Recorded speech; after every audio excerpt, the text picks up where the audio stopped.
درود پاک پڑھنے کے بے شمار فضائل و برکات ہیں۔ مصطفیٰ جان رحمت، شمع بزم ہدایت، نوشہ بزم جنت، پیکر جود و سخاوت، منبع علم و حکمت صلی اللہ تعالی علیہ وآلہ وسلم کا فرمان عالی شان ہے، جس کا مضمون ہے کہ جو کوئی شخص مجھ پر ایک بار درود پاک پڑھتا ہے، اللہ کریم اس پر اپنی 10 رحمتیں نازل فرماتا ہے۔ جو کوئی مجھ پر 10 بار درود پاک پڑھے، رب کریم اس پر 100 رحمتیں نازل فرماتا ہے۔ اور جو کوئی 100 بار درود پاک پڑھے، اس کی دونوں آنکھوں کے درمیان یہ لکھ دیا جاتا ہے کہ یہ بندہ نفاق اور دوزخ کی آگ سے بری ہے۔ اب بتائیے 100 بار درود پاک پڑھنے میں وقت ہی کتنا لگتا ہے؟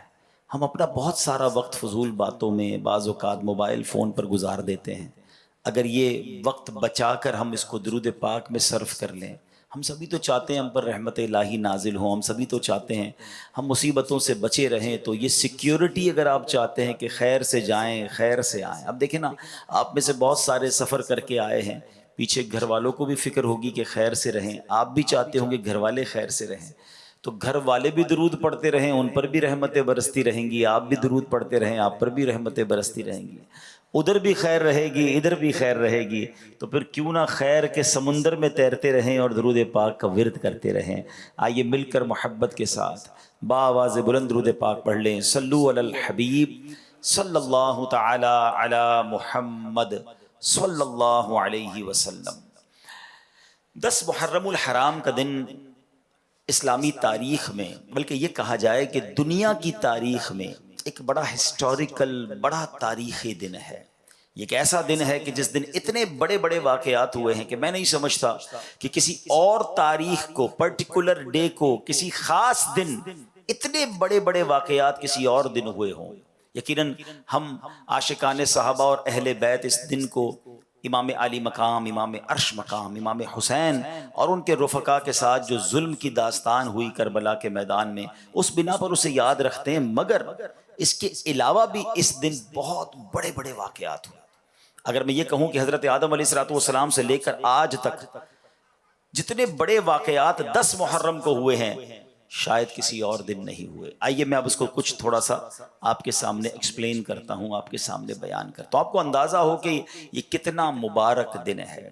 حضرت آدم علیہ السلام، ہم سب آدمی کہلاتے ہیں نا، آدمی کیوں کہلاتے ہیں؟ حضرت آدم کی اولاد ہونے کی وجہ سے۔ حضرت آدم کی پیدائش کب ہوئی؟ یعنی جب سے بنی نوع انسان کا سلسلہ شروع ہوا، وہ حضرت آدم سے شروع ہوا، تو حضرت آدم کی پیدائش کا جو دن تھا وہ 10 محرم الحرام کا دن تھا۔ دا برتھ ڈے آف سیدنا آدم علیہ نبینا علیہ السلام، وہ کیا تھی؟ وہ 10 محرم الحرام۔ حضرت آدم کو جو جنت میں داخل کیا گیا وہ بھی 10 محرم الحرام کا دن تھا۔ حضرت آدم علیہ السلام کی زندگی کا ایک اور بڑا اہم دن تھا کہ جب آپ کی توبہ قبول کی گئی، تو حضرت آدم کی توبہ کے قبول ہونے والا دن بھی 10 محرم الحرام کا دن تھا۔ اچھا آگے چلتے ہیں۔ ہم کہتے ہیں جناب دنیا میں کون سی چیز کب بنی، بڑی بات ہوتی ہے، اس پر انوینشنز پر بات ہوتی ہے، ایجادات پر بات ہوتی ہے۔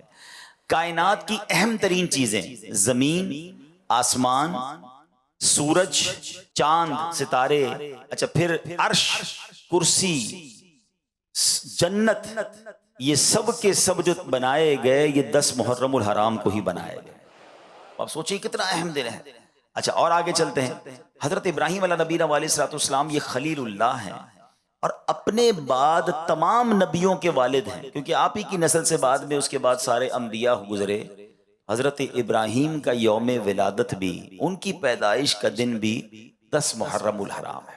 اچھا پھر حضرت ابراہیم کے ساتھ ایک واقعہ ہوا تھا کہ جب آپ کو آگ میں ڈالا جا رہا تھا اور آپ کے لیے اس آگ کو گلزار بنا دیا گیا، یہ جو آگ گلزار میں تبدیل ہوئی نا، یہ دن بھی 10 محرم الحرام کا دن تھا۔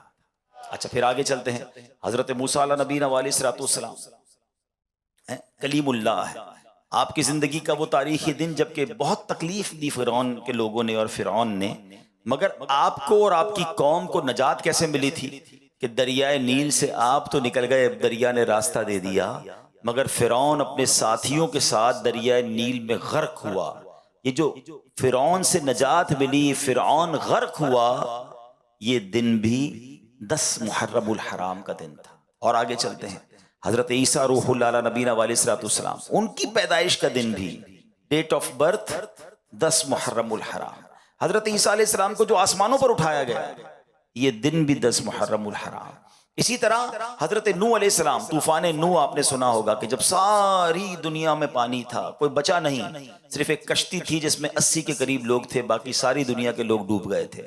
وہ کشتی گھومتی رہی اور جب جا کر کوہ جودی پر جا کر کنارے لگی تو وہ دن بھی عاشورے کا دن یعنی 10 محرم الحرام کا دن تھا۔ حضرت سلیمان علیہ السلام کو بڑی بادشاہت ملی، آسمان و زمین اور جناب ہواؤں پر اور جانوروں پر اور پتہ نہیں کتنی چیزوں پر آپ کو حکومت ملی، اتنی بڑی بادشاہت، مگر آپ کو جو یہ ملک عظیم عطا کیا گیا یہ بھی دن تھا 10 محرم الحرام کا۔ حضرت یونس علیہ السلام کی زندگی میں ایک بڑا عجیب واقعہ ہوا کہ آپ مچھلی نے آپ کو نگل لیا اور مچھلی کے پیٹ میں انہوں نے اللہ کو پکارا تھا، کیا دعا کی تھی؟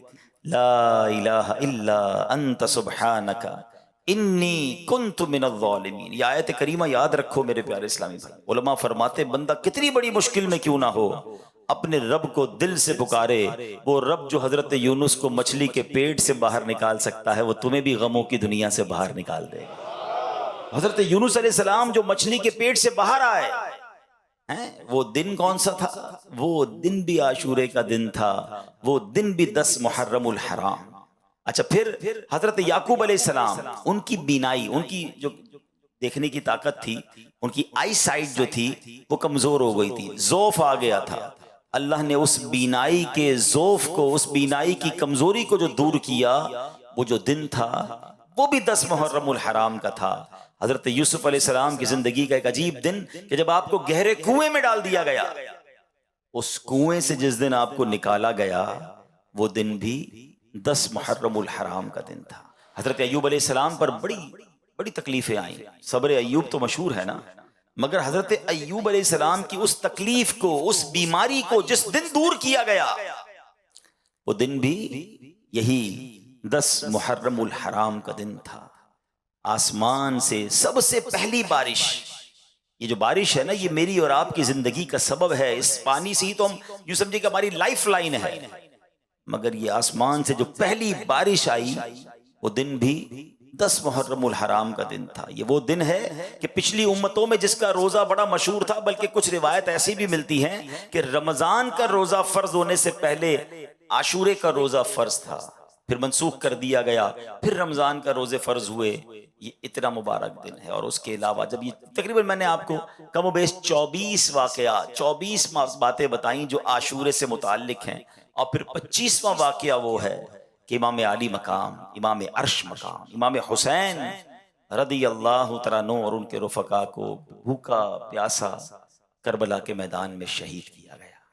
اب ذرا سوچیے یہ دن کیسا ہے، یہ کتنا تاریخی دن ہے۔ آج کے دن میں پتہ ہے ہمیں دعا کیسے مانگنی ہے اللہ کی بارگاہ میں، التجا کیسے کرنی ہے کہ اے اللہ تو نے آج کے دن حضرت آدم کی توبہ کو قبول کیا ہے، اے اللہ میری توبہ بھی قبول فرما لے، مجھے بھی سچی توبہ عطا فرما، اے حضرت یوسف کو اندھیرے کنویں سے نکالنے والے مجھے بھی گناہوں کی ظلمت سے نکال کر نیکیوں کے نور میں داخل فرما دے، اے حضرت یونس کو مچھلی کے پیٹ سے نجات دینے والے اے اللہ مجھے بھی غموں کی اور مصیبتوں کی تکلیف سے باہر نکال دے، اے رب جو تو نے عاشورہ کے دن حضرت موسیٰ کو اور ان کے رفقا کو دریائے نیل میں راستہ عطا کیا، اے اللہ مجھے بھی نیکی کے راستے پہ چلا دے، مجھے بھی گناہوں کے سمندر سے پار لگا دے اور میری بھی کشتی جو ہے وہ کنارے لگ جائے، اے رب کریم جو تو نے حضرت نوح کی کشتی کو عاشورہ کے دن کنارے لگا دیا، اے اللہ ہماری کشتی بھی کنارے لگا دے،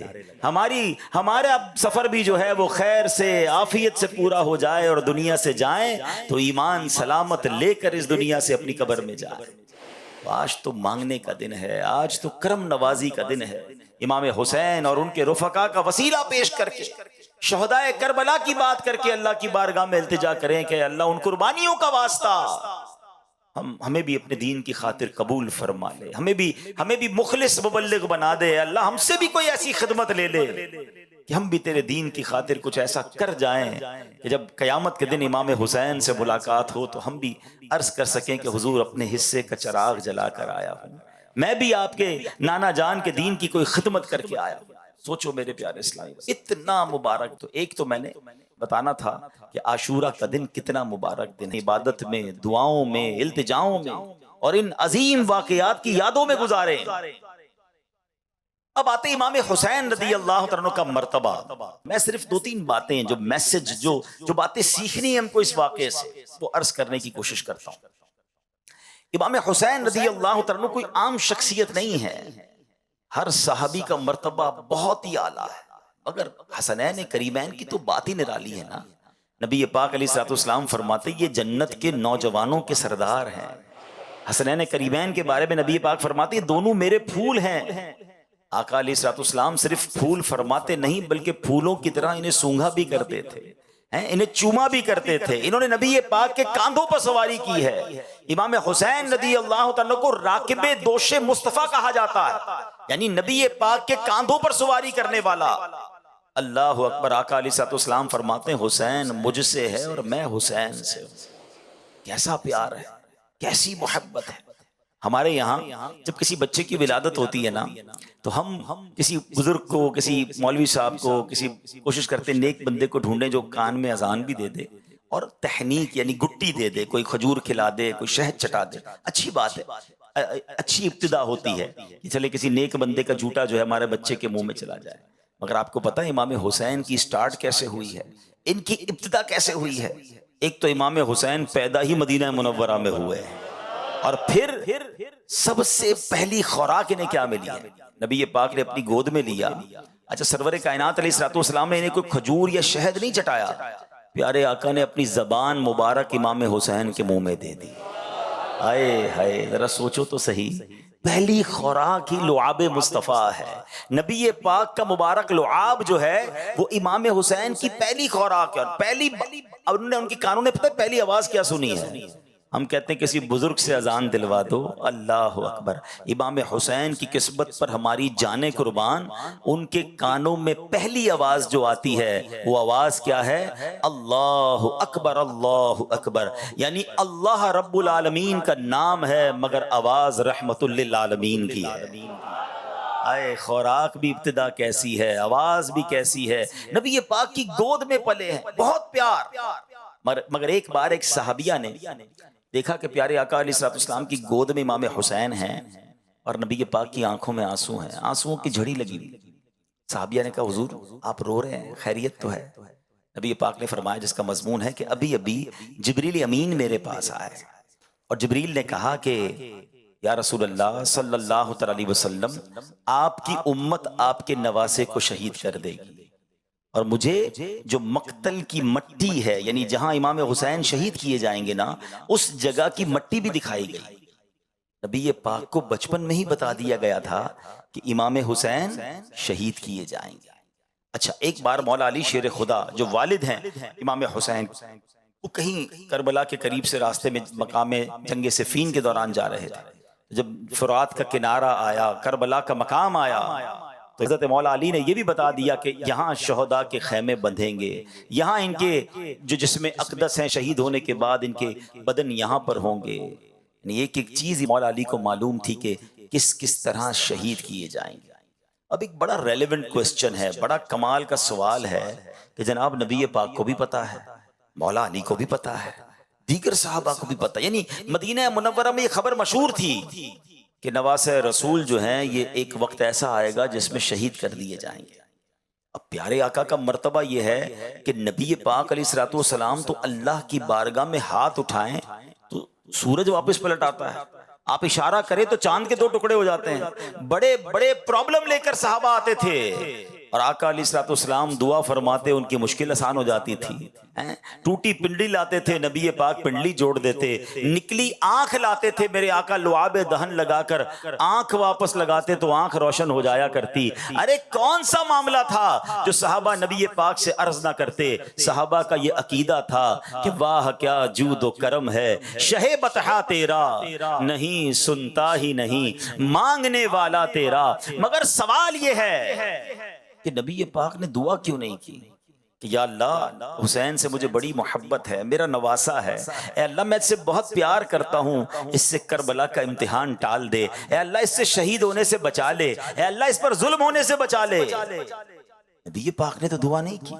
اچھا مولا علی آ جاتے کہ یا رسول اللہ آپ کو حسین سے بڑا پیار ہے، آپ اس کے لیے دعا کر دیں۔ ارے ماں تو اور بچے سے پیار کرتی ہے نا، بی بی فاطمہ خاتون جنت رضی اللہ تعالیٰ عنہا عرض کرتی کہ بابا جان حسین کے لیے دعا کر دیں کہ اللہ وہ امتحان ٹال دے۔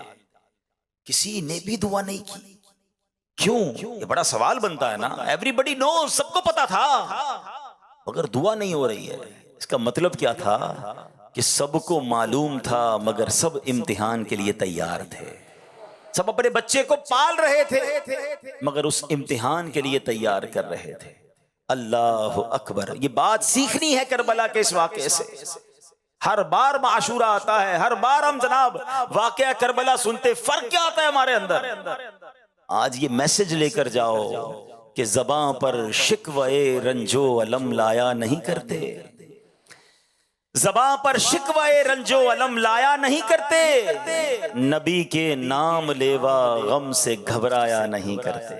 مشکلیں آئیں گی، پریشانیاں آئیں گی، زندگی کی جو گاڑی ہے نا وہ مسائل کے پہیوں پہ چلتی ہے۔ ہاں بیماریاں بھی آئیں گی، قرضہ بھی آ جائے گا، اور یہ بات ایسا نہیں کہ میں کہہ رہا ہوں، یہ تو قرآن نے اناؤنسمنٹ کیا ہوا ہے۔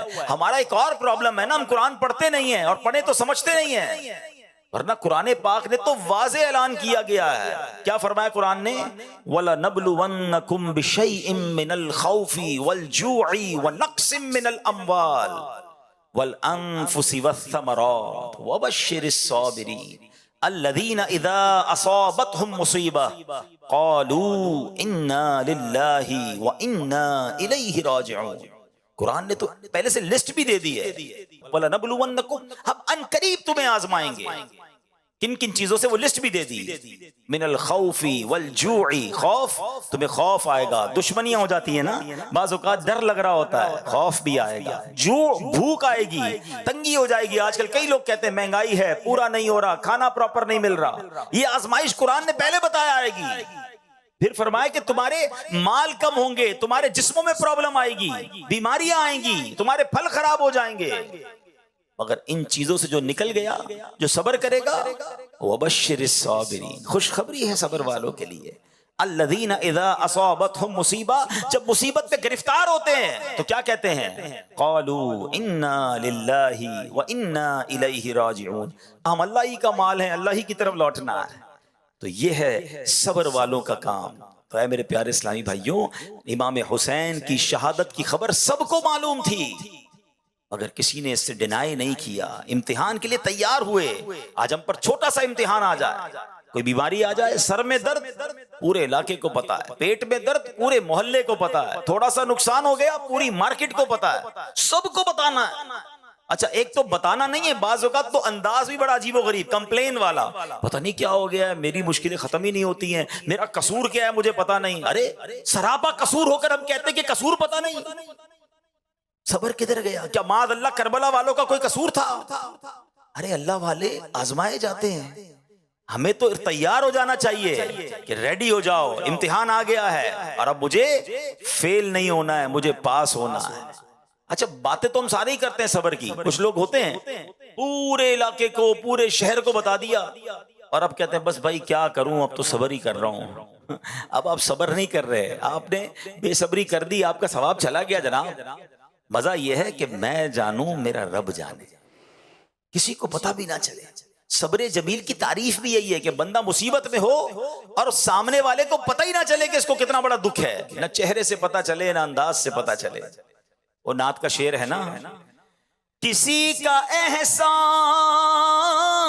کیوں اٹھائیں، کسی کو حالات کیوں بتائیں، تمہیں سے مانگیں گے تم ہی دو گے، تمہارے در سے ہی لو لگی ہے۔ تو انداز یہ ہو، کسی کو کیوں بتائیں، یہ پہلا میسج جو ہے ہمیں یہ لے کر جانا ہے، نیت کریں انشاءاللہ صبر کا دامن نہیں چھوڑیں گے. ان اللہ مع الصابرین، اللہ کی رحمت صبر والوں کے ساتھ. صبر کرو نا، پھر دیکھو کیسے رحمت الہی ملے گی آپ. اچھا اب چلتے ہیں ایک اور پیغام کی طرف. ویسے تو بہت سارے کربلا کے میدان سے، اس پورے واقعے سے قدم قدم پر ہمارے لیے پیغام ہے. جب یہ مارکا ہونے لگا تھا، امام حسین کربلا کے قریب پہنچ گئے، تو سب سے پہلے جنہوں نے انٹرسپٹ کیا، جنہوں نے روکا، وہ تھے حضرت حر. 1000 گھڑ سواروں کو لے کر آئے اور آپ کو روکا. تو امام حسین نے کہا کہ ہمیں کیوں روک رہے ہو، ہمیں کیوں گرفتار کر رہے ہو؟ ہم تو کوفہ والوں کا لیٹر دیکھ کر ان کی ریکویسٹ پر آئے ہیں، ہمیں تو بہت سارے خط لکھے گئے. اگر آپ کہتے ہیں کہ ہماری ضرورت نہیں تو ہم واپس چلے جاتے ہیں، ہم لڑنے تو آئے نہیں. مگر حر کہتے ہیں کہ نہیں، مجھے ابن زیاد کی طرف سے یہ آرڈر ملا ہے کہ آپ کو چھوڑنا نہیں ہے، آپ کو گرفتار کرنا ہے. امام حسین فرماتے کہ ہمارا قصور کوئی نہیں، ہمیں کیوں گرفتار کر رہے ہیں؟ بہرحال باتوں باتوں میں نماز کا وقت ہو گیا. امام حسین رضی اللہ تعالیٰ نے فرمایا کہ ٹھیک ہے، اب نماز کا وقت ہو گیا، ہمیں نماز پڑھنے دو. تمہیں اپنی پڑھنی ہے تو اپنی پڑھ لو. حضرت حر کے دل میں اہل بیت سے محبت تھی، نرمی بھی تھی، کہ نہیں، نماز تو ہم آپ کے پیچھے ہی پڑھیں گے. تو امام حسین نے امامت کرائی اور ان لوگوں نے نماز بھی امام حسین کے پیچھے پڑھی. لیکن ہوا یہ کہ ایک وقت ایسا آیا کہ پھر پیچھے سے لشکر اور آ گیا. بڑی ڈیٹیل ہے اس کی. اور اب بالکل 10 محرم کا جب دن آیا اور لڑائی کی تیاری ہونے لگی، امام حسین نے ایک بڑا عظیم خطبہ دیا کربلا کے میدان میں، اور آپ نے اتمام حجت فرمائی. ان لوگوں کو بہت سمجھایا کہ لوگوں دیکھو، مجھے پہچانو میں کون ہوں. میں نبی پاک کا نواسا ہوں، میرے آقا علیہ الصلوۃ والسلام نے میرے فضائل بیان کیے ہیں، مجھے جنتی نوجوانوں کا سردار قرار دیا. اگر تم نے آج مجھے شہید کر دیا تو قیامت کے دن اللہ کو کیا منہ دکھاؤ گے؟ ایسا ظلم نہ کرو. میں لڑنے نہیں آیا، مجھے اگر آج بھی راستہ دے دو میں واپس چلا جاؤں گا. یعنی آپ نے آخری حد تک کوشش کی کہ لڑائی نہ ہو، مقابلہ نہ ہو، قتل و غارت گری نہ ہو. لیکن دلوں پر ایک ایسی لالچ طاری تھی، آنکھوں پر ایک ایسا پردہ تھا جو کسی کو بات ہی سمجھ نہیں آ رہی تھی. مگر حضرت حر کی کیفیت بدلنے لگی. آپ یزیدی لشکر میں تھے، آپ کے ہاتھ بھی کانپنے لگے، پیر بھی کانپنے لگے، کپ کپی طاری ہو گئی. حضرت حر کا ایک دوست تھا، ساتھی تھا، کہتا اے حر، تمہیں کیا ہو گیا؟ تم تو بڑے سپہ سالار، بڑے جری بہادر، بڑے بڑے تم نے مقابلے کیے، آج تم یہ 72 کا لشکر سامنے دیکھ کر ڈر گئے ہو کیا؟ تمہیں سمجھ نہیں آ رہی تمہیں ہو کیا گیا ہے؟ حضرت حر نے وہ تاریخی جملے کہے کہ میں اس لیے ڈر رہا ہوں، اس لیے کانپ رہا ہوں کہ مجھے جنت بھی نظر آ رہی ہے، مجھے دوزخ بھی نظر آ رہی ہے. میں اگر تمہارے ساتھ رہتا ہوں تو مجھے جہنم کی آگ نظر آ رہی ہے، اور امام حسین کے قافلے کو دیکھتا ہوں تو مجھے جنت پکار رہی ہے. اہل بیت کے سامنے کیسے مقابلہ کروں؟ اسی کشمکش میں تھے کہ آخر جوش ایمانی نے جوش دکھایا.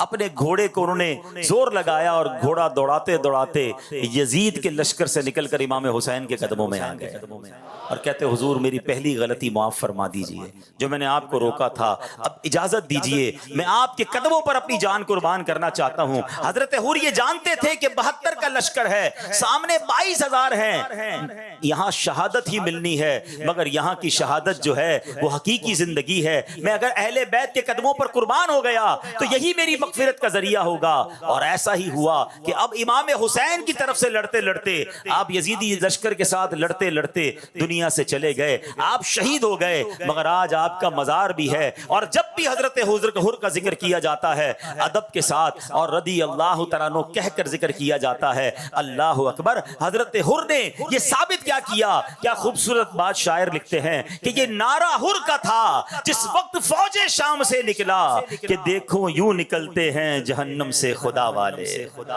نکل گئے نا جہنم سے. میں آج ایک پیغام لے کر آیا، میں آج آپ سب کے لیے ایک میسج لے کر آیا ہوں، اور یہ میسج میرے لیے بھی، ہم سب کے لیے. حضرت حر نے ڈیسیشن لیا، فیصلہ لیا، دیر نہ کی. شاید سوچتے رہ جاتے، اور اگر یزیدی لشکر میں رہ جاتے تو آج کوئی نام لینے والا نہ ہوتا. مگر وہ شاندار فیصلہ تھا، وہ ڈیسیشن تھا، وہ ہمت تھی. حضرت حر سمجھ گئے تھے کہ یہاں بچ تو جاؤں گا لیکن مر جاؤں گا، وہاں مر جاؤں گا مگر جا کر بچ جاؤں گا. امام حسین کے قدموں پہ قربان ہو گیا تو یہی زندگی ہے. اب میں جو میسج دینا چاہتا ہوں، ہم میں سے بہت سارے ہیں تو آج ایک کیفیت میں زندگی گزار رہے ہیں. مسلمان ہے نا، کیفیت بنتی ہے. کوئی شراب پی رہا ہے، اسے پتا ہے میں غلط کر رہا ہوں، چھوڑ دوں؟ نہیں یار، چھوڑوں گا تو مزہ ختم ہو جائے گا، دوستوں کی سنگت ختم ہو جائے گی.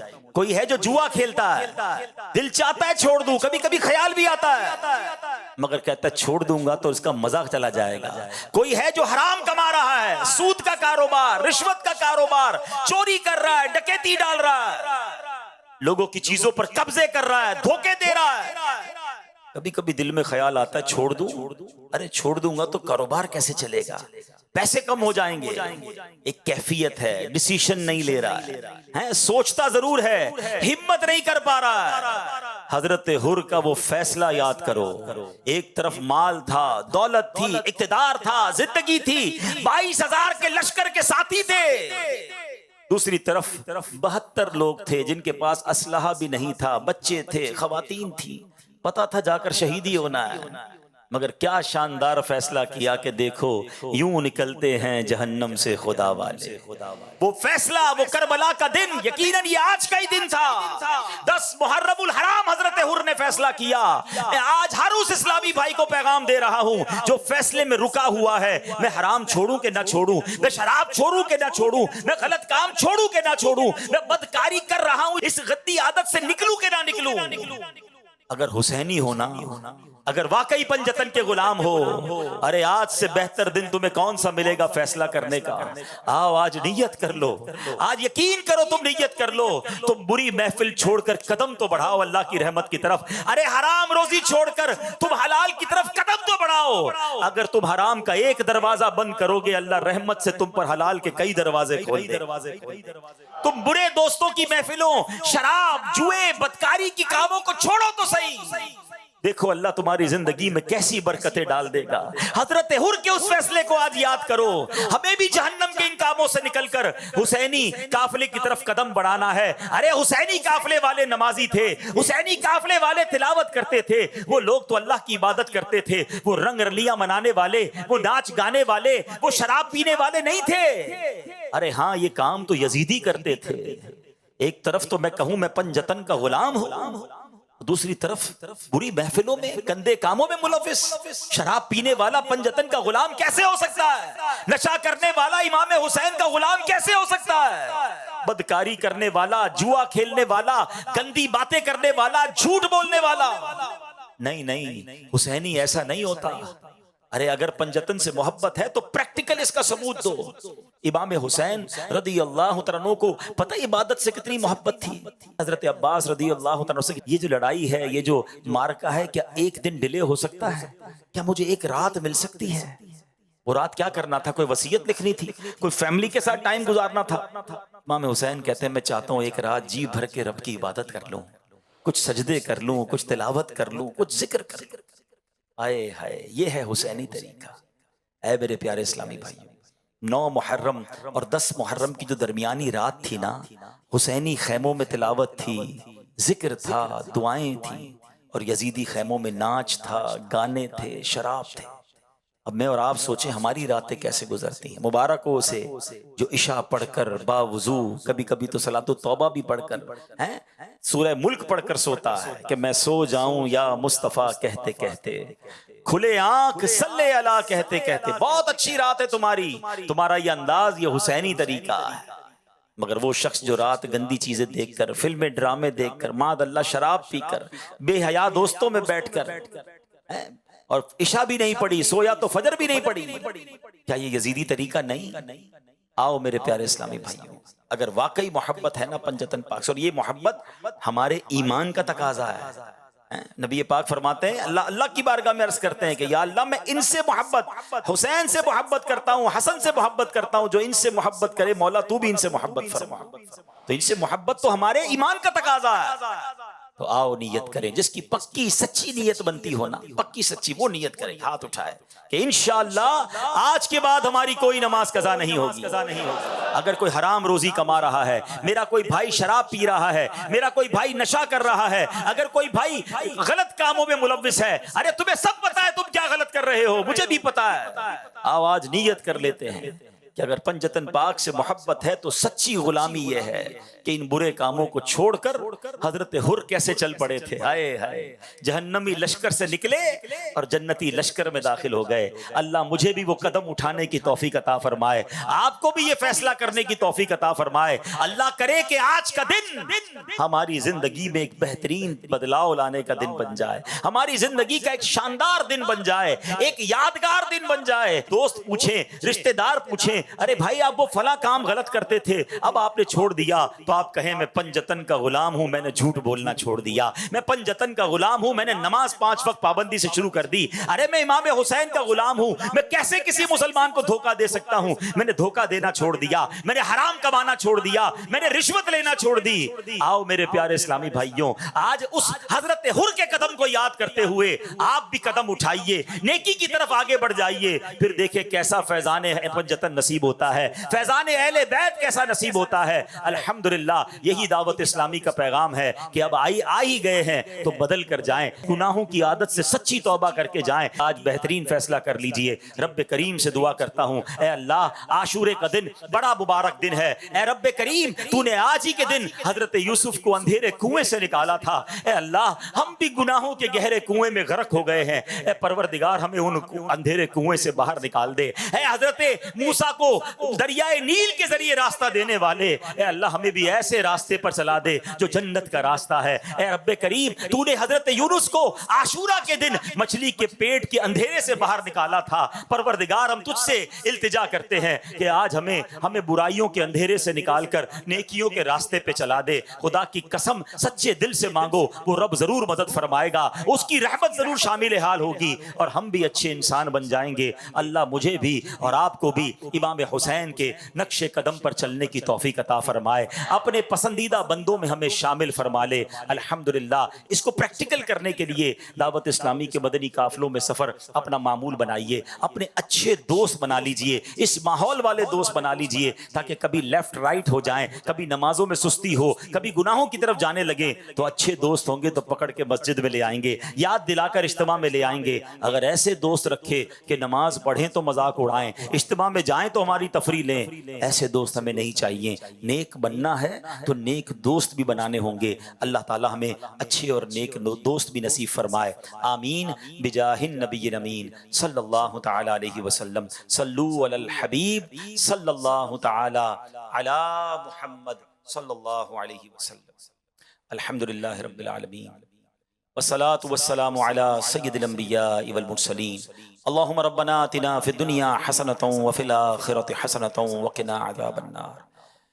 رب یسر ولا تعسر وتمم لنا بالخیر یا فتاح وبک نستعین یا اول الاولین یا آخر الاخرین یا ذا القوة المتین یا راحم المساکین یا ارحم الراحمین۔ ارحمنا نحن الفقراء والمساکین، ارحمنا نحن الفقراء والمساکین یا رب البیت۔ الطف فیما قضیت وابدل العسر یسر یا اللہ، اخرجنا یا اللہ من الظلمات الی النور۔ اے رب کریم ہم سب کا جمع ہونا اپنی بارگاہ میں قبول فرما۔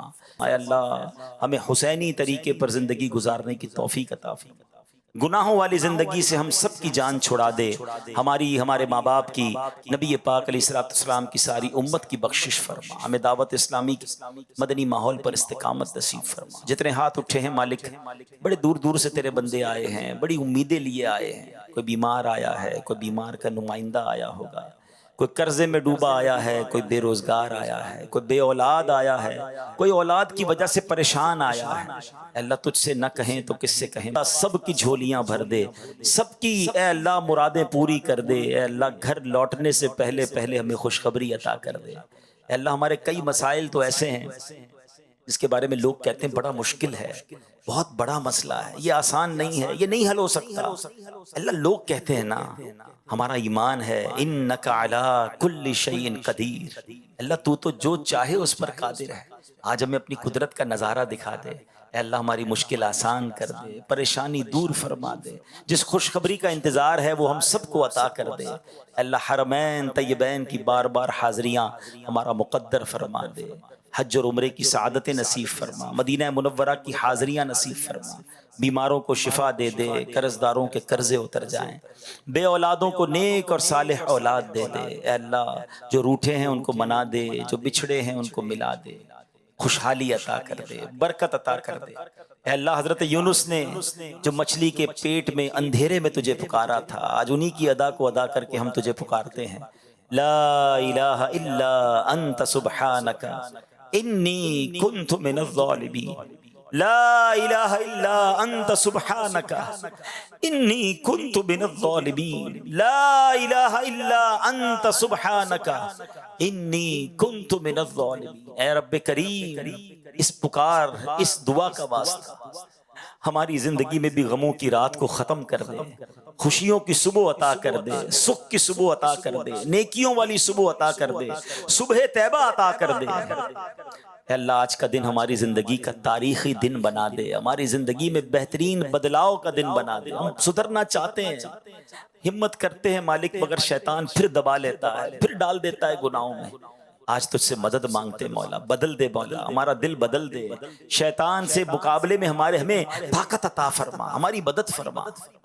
اے رب کریم دعوت اسلامی کے مدنی ماحول پر استقامت عطا فرما۔ اللہ جو مانگ سکے وہ بھی دے دے، جو نہیں مانگ سکے آج تو مانگنے کا دن ہے نا، آج ہمیں وہ بھی عطا فرما دے۔ اللہم ربی یسر ولا تعسر وتمم لنا بالخیر یا فتاح وبک نستعین وافوض امری الی اللہ ان اللہ بصیر بالعباد ببرکۃ ان اللہ وملائکتہ یصلون علی النبی یا ایھا الذین آمنوا صلوا علیہ وسلموا تسلیما اللہم صل علی سیدنا ومولانا محمد طب القلوب ودوائها وعافیت الابدان وشفائها ونور الابصار وضیائها وعلی آلہ وصحبہ وبارک وسلم۔ جب دم واپسی ہو یا اللہ، سامنے ہو روضہ رسول اللہ، اور لب پہ ہو لا الہ الا اللہ محمد